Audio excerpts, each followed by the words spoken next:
కార్యక్రమానికి స్వాగతం. నేను మీ లక్ష్మణరావు.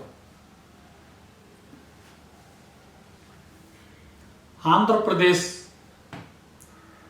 దేవాదాయ శాఖలో ఉన్న దేవాలయాల ఎస్టాబ్లిష్మెంట్ స్థితిగతులు కనుక మనం ఒకసారి పరిశీలించినట్టయితే, దేవాదాయ చట్టం 30/87 ఏం చెబుతోంది అన్నదానికి పూర్తి విరుద్ధంగా, దానిని పట్టించుకోకుండా కార్యనిర్వహణాధికారులు పూర్తి స్థాయిలో చట్టాలను, అందులో ఉండేటటువంటి సెక్షన్లను కూడా పూర్తిగా ఉల్లంఘిస్తున్నారని మనం చెప్పాలి. దేవాలయాలకు వచ్చేటటువంటి ఆదాయం నుంచి ఎంత శాతం ఎస్టాబ్లిష్మెంట్కి ఖర్చు పెట్టాలి అన్న నియమాన్ని కనుక మనం ఒకసారి పరిశీలిస్తే, ఆ నియమాన్ని పట్టించుకోకుండా ఉండడం ద్వారా దేవాదాయ నిధులు అక్రమంగా, అనర్హులుగా అనేక దేవస్థానాల్లో అడ్డగోలుగా ఉద్యోగులుగా చేరినటువంటి అనేక మంది దేవస్థానం హుండీలో ప్రజలు, భక్తులు, దాతలు వేస్తున్నటువంటి డబ్బుని కొల్లగొట్టి జీతాల రూపంగా తీసుకుపోతున్నారని మనం గతంలోనే కొన్ని కార్యక్రమాలు మనం ఆల్రెడీ చేసుకున్నాం. ఈరోజు కార్యక్రమంలో భాగంగా ముఖ్యంగా ఎస్టాబ్లిష్మెంట్ దోపిడీపై ఆలయదర్శిని స్పెషల్ డ్రైవ్ అనేటటువంటి కార్యక్రమంలో ఇది మొదటి భాగం.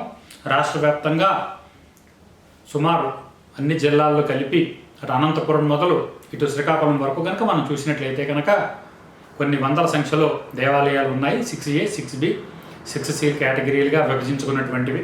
వాటిలో ఏ టెంపుల్స్లో, ఏ కేటగిరీ అయినటువంటి టెంపుల్స్లో ఎంత శాతం ఎస్టాబ్లిష్మెంట్ ఉంది అనేటటువంటి వివరాలు కూడా మోస్ట్ ఆఫ్ ఆల్ చాలా మటుకు అనేక జిల్లాల నుండి మేము సేకరించాం. ఎంత ఆదాయం ఉంటే ఎంత ఖర్చు ఏ రకంగా పెట్టాలి అని వివరించే చట్టం, ఎస్పెషల్లీ జీతాల మీద 30/87 యాక్ట్లో కనుక మనం సెక్షన్ 57 చాలా ఈ విషయాన్ని క్లియర్గా వివరిస్తుంది. Budget of the charitable or religious institutions of endowments అనేటటువంటి ఈ చాప్టర్లో చెప్పినటువంటి అన్ని విధానాలని తుంగలు తొక్కుతూ ఏ రకంగా ఎస్టాబ్లిష్మెంట్ ఇష్టారాజ్యంగా పెంచుకుంటూ పోయి సెక్షన్ 57 ప్రకారం అన్ని దేవాలయాల్లోనూ, దేవాదాయ శాఖలో ఉన్నటువంటి మతపరమైనటువంటి అన్ని సంస్థల్లో కూడా 30% మించి ఎస్టాబ్లిష్మెంట్ ఉండకూడదు అని చట్టం చెబుతున్న విధంగా ఎవరు పట్టించుకోకుండా, అటు కమిషనర్ మొదలు కింది స్థాయి అటెండర్ వరకు కూడా ఏ దేవస్థానంలోనూ పట్టించుకున్నటువంటి దాఖలాలు కనబడటం లేదు. మాకందిన రికార్డుల ప్రకారం అన్ని జిల్లాల్లో సుమారు 70-80% వరకు కూడా సెక్షన్ 87 వైలేషన్ జరుగుతూనే ఉంది. ఎస్టాబ్లిష్మెంట్ ఛార్జీలు 30% మించి 40%, 50%, కొన్ని చోట్ల 80% కూడా ఖర్చు పెడుతున్నట్టు దాఖలాలు ఉన్నాయి, రుజువులు ఉన్నాయి. మన దగ్గర రికార్డులు కూడా ఉన్నాయి. ఈ రికార్డులు వాటిని రుజువు చేస్తున్నాయి. మరీ విచిత్రంగా మొన్న ఒక రికార్డు పరిశీలించాం. రామచంద్రపురం మండలంలో ఒక దేవస్థానం ఉంది. ఆ దేవస్థానంలో ఎస్టాబ్లిష్మెంట్ సుమారు 150% ఉంది. మరి రామచంద్రపురంలో ఉన్నటువంటి ఆ దేవస్థానం పేరేమిటి, ఎందుకు 150% ఎస్టాబ్లిష్మెంట్ ఉంది అనేటటువంటి వివరాలు మనం తెలుసుకునే ముందుగా ప్రస్తుతం ఈరోజు కార్యక్రమంలో కాకినాడ జగన్నాథపురంలో ఉన్నటువంటి వెంకటేశ్వర స్వామి దేవస్థానం ఉంది. ఇది ఆర్జేసీ క్యాడర్లో ఉన్నటువంటి దేవస్థానం. ఈ దేవస్థానంలో ఎస్టాబ్లిష్మెంట్ జీతాల పేరిట దేవుడి సొమ్ము నిలువుదోపిడి ఏ రకంగా జరుగుతోంది, చట్టవిరుద్ధంగా ఎస్టాబ్లిష్మెంట్ 30% మించకూడదని చెప్తున్నప్పటికీ కూడా 39% వరకు కూడా ఖర్చు పెడుతున్నట్టుగా మనకి రికార్డు ఉంది. ఒక్కసారి గత 5 సంవత్సరాల ఆదాయ వ్యయాల రికార్డులు కనుక మనం ఈ దేవస్థానాన్ని పరిశీలించినట్టయితే అడ్డు అదుపు లేకుండా కార్యనిర్వహణాధికారి ఏ రకంగా ఎస్టాబ్లిష్మెంట్ని ఇష్టారాజ్యంగా ఖర్చు చేస్తున్నారు అన్న రికార్డు మనం చూడొచ్చు. ఆంధ్రప్రదేశ్ రాష్ట్ర దేవాదాయ శాఖలో వెంకటేశ్వర స్వామి దేవస్థానం జగన్నాథపురం కాకినాడ పేరు మీద ఉన్నటువంటి దేవస్థానం 10837 పేరు మీద నెంబర్ అయినటువంటి దేవస్థానం. ఇది టెంపుల్ కోడ్ అంటారు దీన్ని. ఈ కోడ్ ఎక్కడైనా ఒకవేళ అవసర సందర్భంలో మీకు ఎక్కడైనా లభ్యత ఉంటే కనుక ఈ కోడ్ కొడితే ఈ దేవస్థానానికి సంబంధించినటువంటి వివరాలు ఏమైనా నెట్లో కూడా లభ్యం అవుతాయేమో అనేది ఎవరైనా పరిశీలించవచ్చు. మేము కూడా పరిశీలించాం. నెట్లో ఉన్నవి అవాస్తవాలు, రికార్డు పరంగా ఉన్నవి వాస్తవాలు. 2014-15 రికార్డులు మాత్రమే ఇప్పటికీ ఇంటర్నెట్లో ఉంచడం ద్వారా దేవాదాయ శాఖ వెబ్సైట్ ప్రజలకు చూపిస్తూ దేవాదాయ శాఖ వెబ్సైట్ ద్వారా కూడా ప్రజలను మోసం చేస్తోంది. పేరు గొప్ప ఊరు దెబ్బ ఈ దేవాదాయ శాఖ వెబ్సైట్ అని మనం ఒక కార్యక్రమం కూడా గతంలో చేసాం. మరికొన్ని కార్యక్రమాలు చేయడానికి సమాచారాలు సేకరిస్తున్నాం. ఒక్కసారి గత 5 సంవత్సరాల ఆదాయ వ్యయాలు వెంకటేశ్వర స్వామి దేవస్థానం జగన్నాథపురానికి పరిశీలిద్దాం. 2015-16 సంవత్సరంలో ఈ సంస్థ యొక్క ఆదాయం మనం చూసినట్లయితే 47,13,566 రూపాయల ఆదాయం ఉండగా 2015-16 సంవత్సరంలో ఎస్టాబ్లిష్మెంట్ అప్పుడు 26% మాత్రమే ఉంది. తర్వాత 2016-17 సంవత్సరంలో 48,33,359 రూపాయల ఆదాయం ఉండగా 27% ఎస్టాబ్లిష్మెంట్ ఉంది.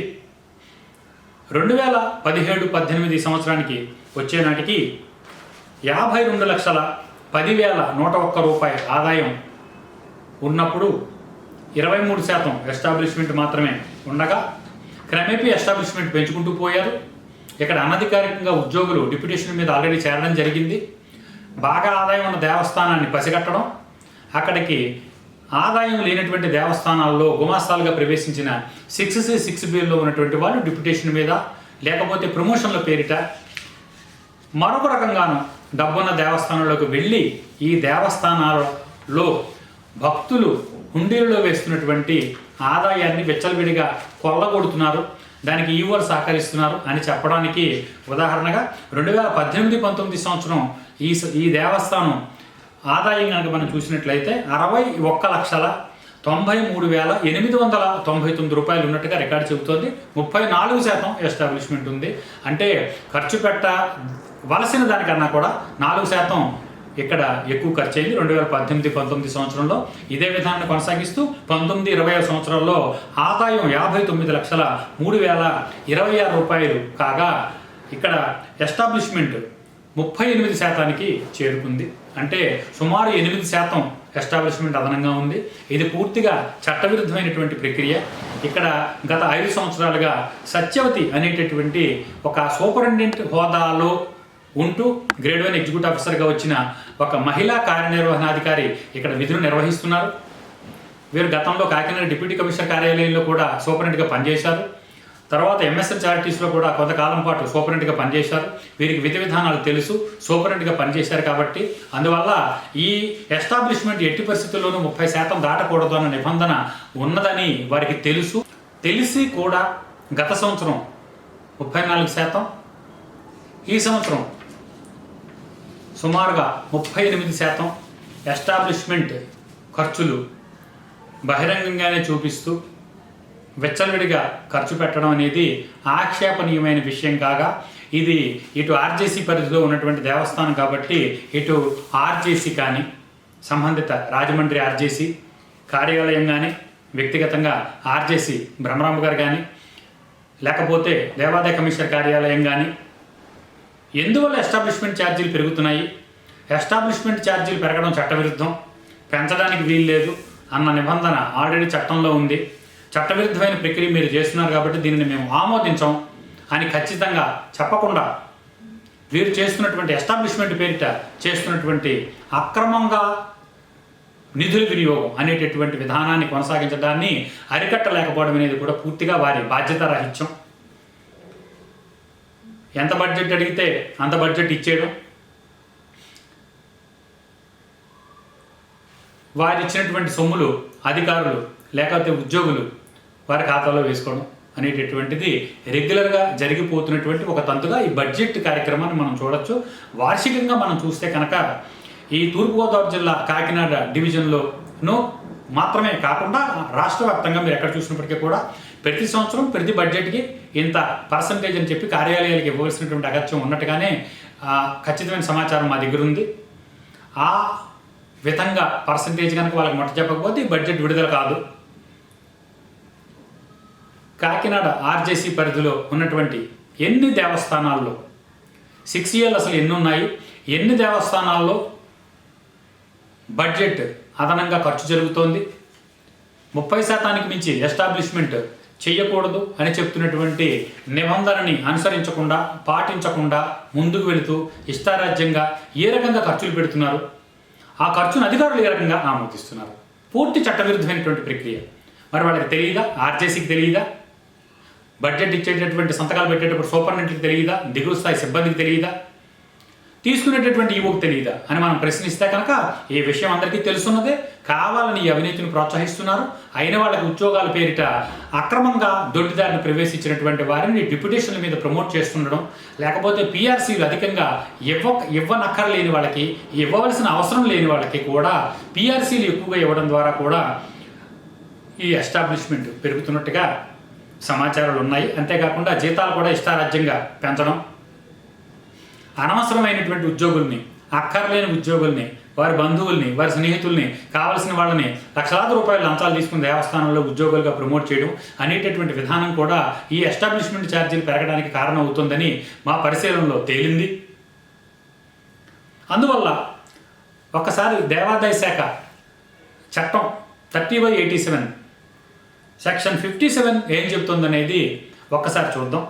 Budget of charitable of religious institution of ఎండోమెంట్స్లో మనం చూస్తే కనుక ఈ సెక్షన్లో చాప్టర్ 2లో ఏలో 1వ భాగంలో మనం చూసినట్టయితే కనుక every budget shall make an adequate provisions for the due maintenance of the object of the institution or endowment and the proper performance of and the remuneration for the services therein, including the debtum for the time being in force, provided that the salaries of the religious and secular establishment shall not be exceed 30% of its annual income calculated under section 65 అని ఖచ్చితంగా చెప్తున్నటువంటి ఈ section అమలుపరచవలసినటువంటి బాధ్యత దేవాదాయ కమిషనర్ది. 0.1% కూడా 30.1% establishment ఖర్చు అయినప్పటికీ కూడా ఎందుకు అదనంగా ఖర్చు చేస్తున్నారు, చట్టవిరుద్ధమైన పని మీరు చేస్తున్నారు, సెక్షన్ 57ని ఎందుకు వైలేట్ చేస్తున్నారు అని అడగవలసినటువంటి అధికార వ్యవస్థ నీరుగారిపోయి అడగకుండా లంచాలతో చేతులు తడుపుకుని ఎంత బడ్జెట్ అంటే అంత బడ్జెట్ వాళ్ళకి ఇచ్చేస్తూ ఉండడం, ఎంత ఎస్టాబ్లిష్మెంట్ అడిగితే అంత ఎస్టాబ్లిష్మెంట్కి వారి అనుమతి తెలుపుతుండడంతో సుమారుగా అనేక దేవస్థానాల్లో ఈ బడ్జెట్ ఎస్టాబ్లిష్మెంట్ అనేది ఏదైతే ఉందో రెండు సమాంతరంగా ఒకేలాగా పనిచేస్తూ అటు బడ్జెట్ ఇష్టమైనట్టు తీసుకుంటూ ఉండడం, ఎస్టాబ్లిష్మెంట్ ఇష్టమైనట్టు పెంచుకుంటూ ఉండడం అనేది చూస్తే కనుక అనేక దేవస్థానాల్లో 80% వరకు కూడా ఎస్టాబ్లిష్మెంట్ ఉన్నట్టుగా మా దగ్గర రికార్డులు ఉన్నాయి.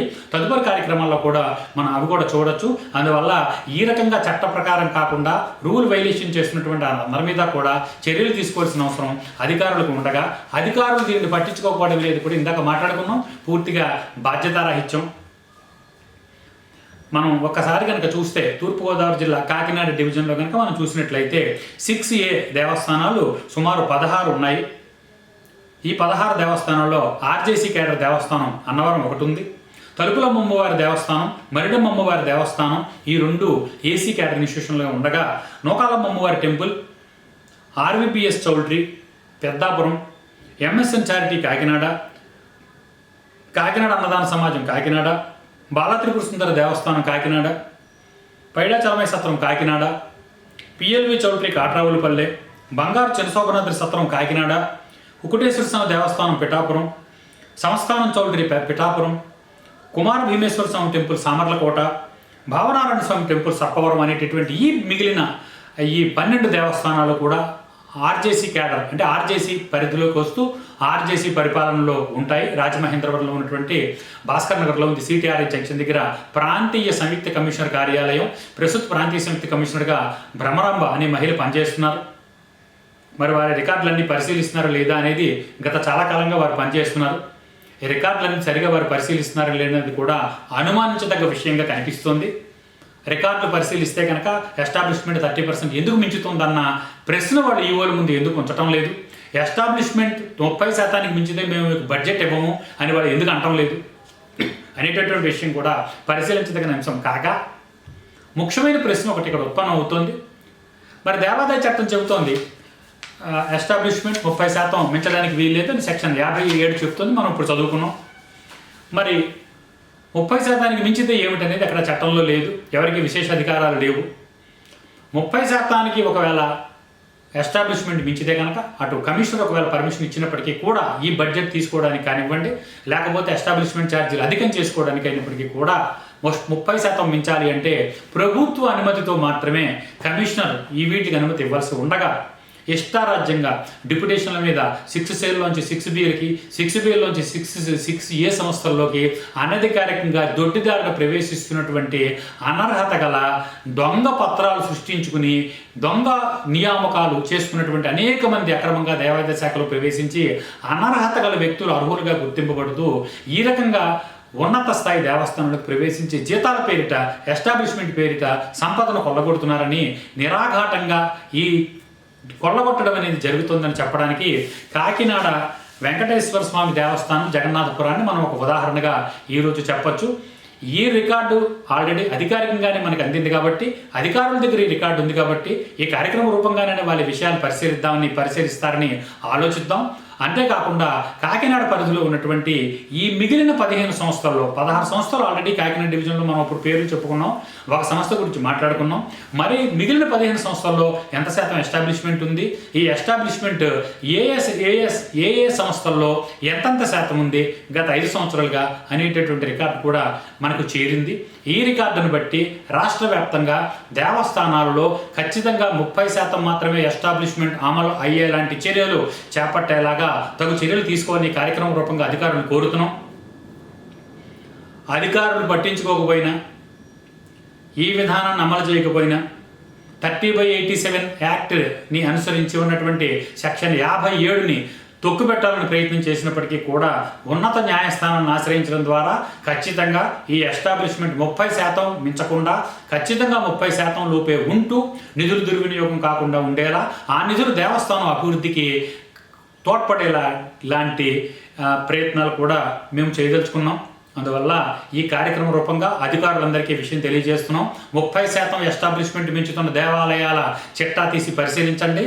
ఎందువల్ల 30% మించుతుందో ఆలోచించండి. ఆ పరిణామాలను క్రోడీకరించి 30% మించకుండా ఉండేటటువంటి ఏర్పాట్లు చేయవలసిన అవసరం మీకుంది.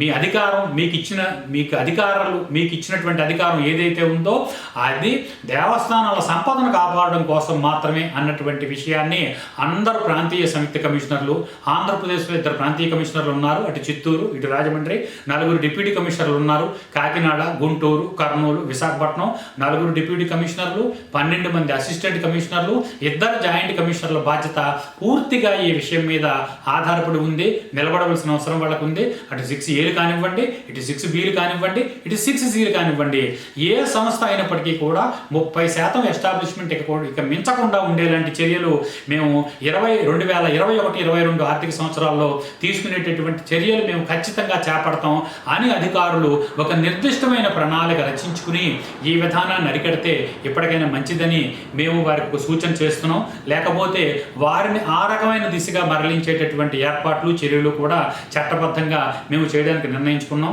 న్యాయస్థానాన్ని ఆశ్రయించడం ద్వారా ఆదేశాలు పొందైనా సరే ఆ పని అధికారులతో చేయించవలసిన అగత్యం ఏర్పడేలా కనిపిస్తోంది.